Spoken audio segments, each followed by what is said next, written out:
Good morning students. आज हम class 11 subject chemistry का चैप्टर 2 का लेक्चर 9 डिस्कस कर रहे हैं। ओके, देखिए जो लेक्चर नंबर 8 था उसमें हमने क्या डिस्कस किया था, उसमें हमने बोर का मॉडल डिस्कस किया था। तो बोर के मॉडल को डिस्कस कर लिया था कि जो इलेक्ट्रॉन्स है वो न्यूक्लियस के चारों ओर चक्कर लगाते हैं, सर्कुलर पाथ में चक्कर लगाते हैं। सर्कुलर पाथ को हम ऑर्बिट कहते हैं, स्टेशनरी स्टेट कहते हैं, लिमिटिंग एनर्जी लेवल्स कहते हैं। जब वो उनमें चक्कर लगाता है तो ना तो एनर्जी को लूज करता है ना गेन करता है, बट जब वो एक लेवल से दूसरे लेवल में जाता है तो क्या होता है, जब ट्रांजिशन होता है किसी भी लेवल से हायर से लोअर में जाए या लोअर से हायर में जाए तो एनर्जी का गेन और लॉस होता है। उसमें हम एनर्जी की फ्रीक्वेंसी निकाल सकते हैं delta E equals to H nu वाले फॉर्मूले से। हमने कौन सा वाला फॉर्मूला यूज किया था, ये वाला फॉर्मूला। इससे हम फ्रीक्वेंसी को फाइंड आउट कर सकते हैं। फ्रीक्वेंसी से हम कौन सा फॉर्मूला निकाल सकते हैं, लैम्डा निकाल सकते हैं। ये चीजें हमने पढ़ ली थी, ठीक है। इसके बाद हमने क्या चीज निकाली थी, एनर्जी कैलकुलेट करने का फॉर्मूला निकाला था, जो क्या था -2.18 इंटू 10⁻⁻18। ठीक है, यही था ना एनर्जी का फॉर्मूला, ठीक है, इंटू 1/n²। क्लियर, यही फॉर्मूला बताया था आप लोगों को मैंने एनर्जी का, ठीक है। ये किसके लिए था, हाइड्रोजन के लिए। मैं हाइड्रोजन की बात कर रही हूँ, ठीक है। एनर्जी किसमें थी, जूल में थी। क्लियर।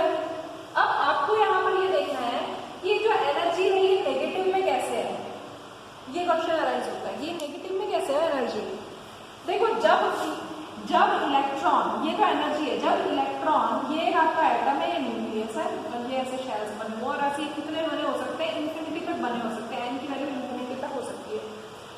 तो जब इलेक्ट्रॉन इंफिनिटी दूरी पर है, इंफिनिटी का मतलब इतनी दूर है, एन का मतलब बहुत दूर, तो इंफिनिटी, तो ये सपोज किया जाता है, यहाँ पर ये सपोज किया जाता है कि जब वो अनंत दूरी पर है तो उसके ऊपर न्यूक्लियस का कोई भी अट्रैक्शन फोर्स वर्क नहीं करता। यानी हम कह सकते हैं कि यदि इलेक्ट्रॉन कहाँ है, इंफिनिटी पर है, तो उसकी वो कैसा है, फ्री इलेक्ट्रॉन है, और यदि वो फ्री होगा तो उसकी एनर्जी कैसी होगी, जीरो होगी। क्लियर। और यदि मान लीजिए वो किसमें है, 1 में है, 2 में है, 3 में है, मतलब एन की कोई वैल्यू है, मान लो वो एन की वैल्यू 6 है, 7 है, 8 है, 5 है, 4 है, 3 है, कोई सी भी है, तो उसमें क्या है, उसमें जो न्यूक्लियस है वो उसको अपनी ओर अट्रैक्ट करेगा, अट्रैक्शन फोर्स लगाएगा। तो अट्रैक्शन फोर्स लगाएगा, इलेक्ट्रॉन के पास माइनस चार्ज है, न्यूक्लियस के पास प्लस चार्ज है, तो अट्रैक्शन के कारण क्या होता है, एनर्जी रिलीज होती है। अट्रैक्शन फोर्स जब लगता है तो एनर्जी क्या होती है, बाहर निकलती है। तो क्या होगा, तो इलेक्ट्रॉन की जो एनर्जी है वो कैसी हो जाएगी, कम हो जाएगी। इसलिए ये कैसा का साइन है, माइनस साइन है, ये हमने पढ़ा था, ठीक है। अब आप देखो कि तो इससे हम एनर्जी निकाल सकते हैं। रेडियस के लिए आपको मैंने फॉर्मूला बताया था, रेडियस के लिए क्या फॉर्मूला था, रेडियस के लिए हम लोगों ने जो फॉर्मूला पढ़ा था वो था a0n²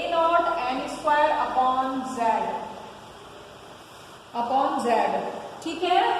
Z को आप छोड़ो, 1 आप 1 मान के चलो, हाइड्रोजन की बात कर रही हूँ मैं, यहाँ पर 1 है, ये फॉर्मूला। a0 की वैल्यू कितनी थी, 52.9 picometre. This is the energy, this is the energy. Okay, ये हो गई। पिकोमीटर में, एंगस्ट्रॉम में भी निकाल सकते हैं, किसी में भी निकाल सकते हैं, ठीक है, इससे हमने निकाल लेंगे। बट बोर का जो मॉडल था उसकी लिमिटेशन क्या थी, तो अब हम पढ़ेंगे लिमिटेशंस, कि बोर का मॉडल भी सक्सेसफुल नहीं रहा। मतलब बोर का मॉडल वैसे तो बहुत सक्सेसफुल था लेकिन उसमें भी कुछ कमियां थी, तो उसकी शॉर्ट कमिंग्स क्या है, लिमिटेशन क्या है। फर्स्ट लिमिटेशन है कि it can not explain spectrum of multi electron systems. ये जो एनर्जी का कैलकुलेशन है, रेडियस का कैलकुलेशन है, ये किसके लिए हो रहा है, हाइड्रोजन के लिए हो रहा है। हाइड्रोजन में कितना इलेक्ट्रॉन है, 1 इलेक्ट्रॉन है। यदि आपके पास 1 से ज्यादा इलेक्ट्रॉन है तो उस केस में बोर मॉडल सक्सेसफुल नहीं है, ठीक है। वहां पर एनर्जी अलग आती है, रेडियस अलग आती है। तो ये उसका जो स्पेक्ट्रम है ना उसको एक्सप्लेन नहीं कर पाएगी। इसका जो स्पेक्ट्रम है वो इस तरीके का क्यों है, समझ में आ रहा है? ठीक। तो अन्य परमाणु के स्पेक्ट्रम को, मल्टी इलेक्ट्रॉन सिस्टम्स को समझाने में वो कैपेबल नहीं रहा। क्लियर? सेकंड देखिए, इसके अलावा क्या था, इसके अलावा मतलब ये इस स्पेक्ट्रम को नहीं समझा पाया। तो इस स्पेक्ट्रम में क्या नहीं समझा पाया, वो दो इफेक्ट्स को नहीं समझा पाया। एक इफेक्ट है जीवन इफेक्ट और एक इफेक्ट है स्टार्क इफेक्ट। जीवन इफेक्ट क्या कहलाता है? जीवन इफेक्ट का मतलब कि इन मैग्नेटिक फील्ड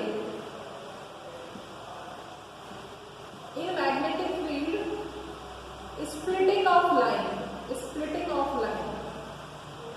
जैसे ये एक लाइन आ रही है, मान लो ये एक लाइन आ रही है, अभी हमने स्पेक्ट्रम में देखा था ना बहुत सारी लाइन्स आती हैं ऐसे ऐसे ऐसे। तो यदि एक मैग्नेटिक फील्ड लगा हुआ है तो ये वाली जो लाइन है ये आगे जाकर और दो भागों में बढ़ जाती है। तो ये जो स्प्लिट हो रही है, यदि मैग्नेटिक फील्ड लगने पर स्प्लिटिंग हो रही है, ठीक है, यदि मैग्नेटिक फील्ड में स्प्लिटिंग हो रही है। ऐसे ही यदि हमने इलेक्ट्रिक फील्ड लगाया हुआ है तो भी ये लाइन की स्प्लिटिंग हो रही है। तो मैग्नेटिक फील्ड में भी स्प्लिटिंग होती है तो उसे हम जीवन इफेक्ट कहते हैं। इलेक्ट्रिक फील्ड में जो स्प्लिटिंग होती है उसे हम स्टार्क इफेक्ट कहते हैं। ठीक है, तो ये इन चीजों को नहीं बता पाया, समझ में आ रहा है? ठीक है, फिर नेक्स्ट पॉइंट क्या था? नेक्स्ट पॉइंट था कि आप लोगों को पता है, नेक्स्ट चीज क्या थी कि आपको पता है कि जो एटम्स है वो मिलकर, हम कहते हैं ना एटम्स मिलकर क्या बना लेते हैं, एक मॉलिक्यूल बना लेते हैं, मॉलिक्यूल बना लेते हैं। तो ये जो एटम्स हैं ये कंबाइन क्यों होते हैं? What is the reason behind this? कि एटम कंबाइन क्यों हो रहे हैं, इस चीज को भी बोर नहीं समझा पाया। ठीक है, तो ये बोर मॉडल की क्या थी, लिमिटेशंस थी कि ये सिर्फ हाइड्रोजन के परमाणु को ही बता पाया, हाइड्रोजन के परमाणु के स्पेक्ट्रा को ही बता पाया, अदर स्पेक्ट्रम्स को नहीं समझा पाया। तो ये इसकी लिमिटेशंस हो गई।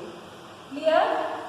ठीक है, नेक्स्ट देखिए, इसके बाद एक साइंटिस्ट और आया जिसे हम कहते हैं हाइजेनबर्ग। क्या नाम है? Heisenberg.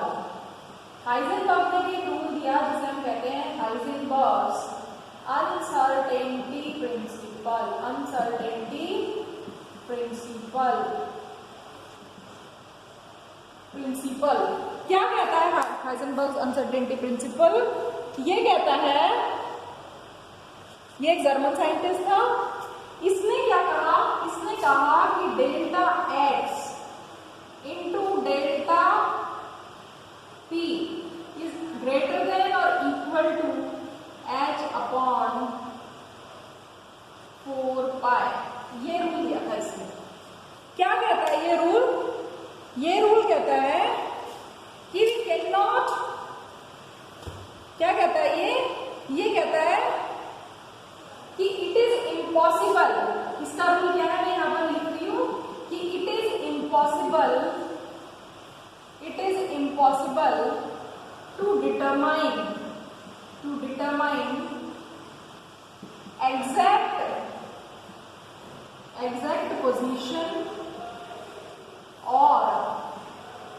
exact position and exact velocity of electron from simultaneously। क्या मतलब हुआ कि किसी भी इलेक्ट्रॉन की, मतलब हम वेलोसिटी लिख सकते हैं और इसकी जगह हम क्या लिख सकते हैं, मोमेंटम भी लिख सकते हैं। अभी मैं आपको समझाऊंगी क्या कह रहा है। ये क्या कह रहा है कि किसी भी इलेक्ट्रॉन की जो पोजीशन है वो और उसका जो मोमेंटम है उसको हम बिल्कुल एग्जैक्ट नहीं निकाल सकते, अप्रोक्सीमेटली निकाल सकते हैं। वो ये कह रहा है कि determine the simultaneously exact position and exact velocity, ये कहता है। देखो तो कैसे फॉर्मूला कैसे हो जाता है, ये हो जाता है डेल्टा एक्स, डेल्टा पी का मतलब होता है मोमेंटम, आपको पता है मोमेंटम आप कैसे लिख सकते हैं, एम डेल्टा वी।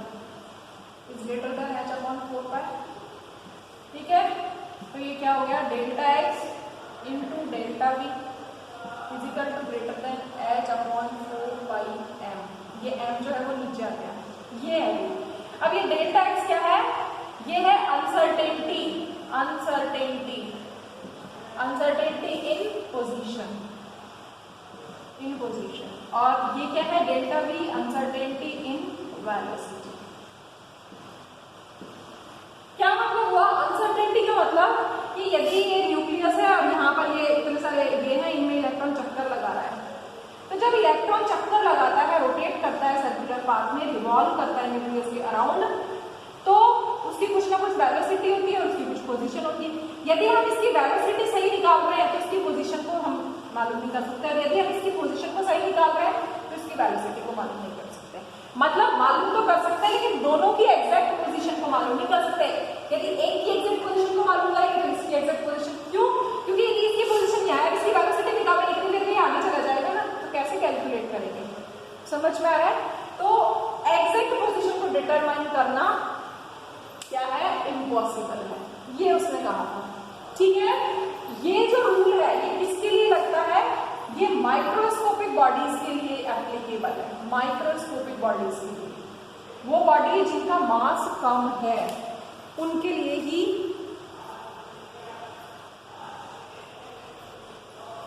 ठीक है, माइक्रोस्कोपिक बॉडीज के लिए ये एप्लीकेबल है। तो ये हो गया। फिर उसके बाद हमारे पास अब स्टार्ट होगा हमारे पास क्या, क्वांटम नंबर्स। कि क्वांटम नंबर्स क्या हैं, क्लासिकल मैकेनिक्स क्या कहती है, तो उसको हम नेक्स्ट टॉपिक में पढ़ेंगे। ठीक है, तो आप इतना नोट डाउन करें और बुक में से एक बार रीड करें। Thank you.